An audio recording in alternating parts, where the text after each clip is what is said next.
અભી હમ તમને હું જ્યારે ફોન કરું આખા દિવસમાં તમે બહાર હો ત્યારે ફોન વ્યસ્ત ને વ્યસ્ત જ કેમ આવે? ફોન ક્યાંક શરૂ હોય તો વ્યસ્ત આવે, કઈ નવીન વાત ન હોય. તો જ્યારે ફોન કરું ત્યારે વ્યસ્ત ને વ્યસ્ત જ આવે. કામ હોય ને કંઈક ને કંઈક અને કરે. ઘણા તમને ફોન કરે ને તો મને ફોન કરીને કે અભી ક્યાં છે, એનો ફોન વ્યસ્ત આવે છે.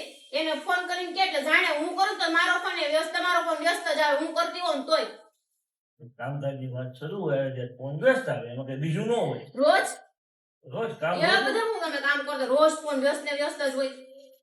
આ જીઓ વાળા યાર ફોન જ્યારથી ફ્રીમાં કર્યા ને અનલિમિટેડ કામ લાંબી લાંબી લપુ કર્યા કરે. અને ડ્રાઇવિંગ કરતા વખતે કોઈ તમે ફોન યુઝ નહીં કરતા, બરાબર? તમે કીધું જ છે. બ્લૂટૂથ પહેર્યા હોય મેં. તોય તે ધ્યાન તો વાતમાં જાય ને તમારું. નહીં કરવાનું. ખાલી મારો ફોન જ એક ઉપાડવાનો, બીજા કોઈનો નહીં. હું જાઉં. પછી તો વ્યસ્ત જ હોય તમારો. ક્યારે ઉપાડો?